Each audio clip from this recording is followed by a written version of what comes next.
Manje ake ngikhombise ukuthi aninawo amalungelo obuzwe njengaseminyakeni yobandlululo.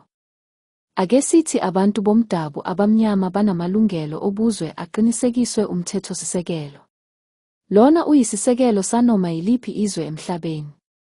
Wonke amazwe emhlabeni anawo futhi abeka izakhamuzi phezu kwabo kufika.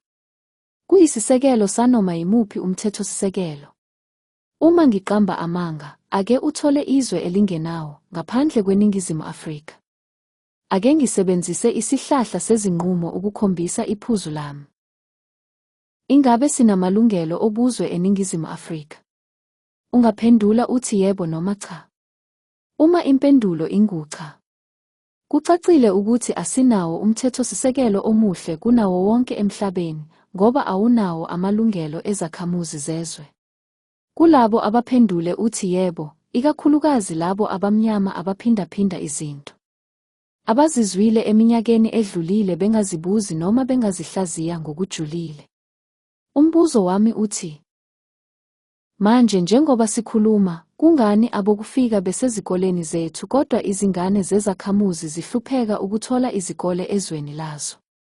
Khumbula ukuthi umthethosisekelo awuwona umbhalo wethiyori, kodwa uyinto esebenzayo ethinta izakhamuzi. Okwesibili, niyaqonda yini ukuthi iNingizimu Afrika izwe elizimele? Ngamanye amazwi asiyona i-United Nations noma izwe elihlangene nomhlaba wonke. Ngicabanga ukuthi siyavumelana ngalokho. Ake ngibuye ngibuze futhi.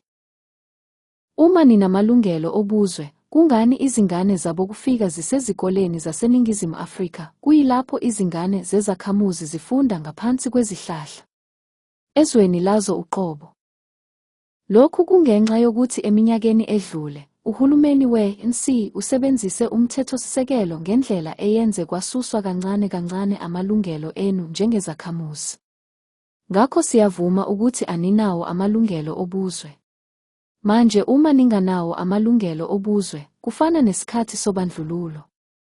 Lokho kusho ukuthi ubandlululo aluzange liphele.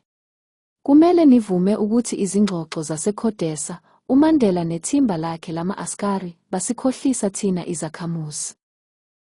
Isimo senu njengabantu bomdabu eminyakeni eminingi selokhu navota sisafana nangesikhathi sobandlululo. Downloada uhlelo lokusebenza lwePMO mahhala ukuze uthole olunye ulwazi mayelana nalamanga abawabiza ngedemokhrasi.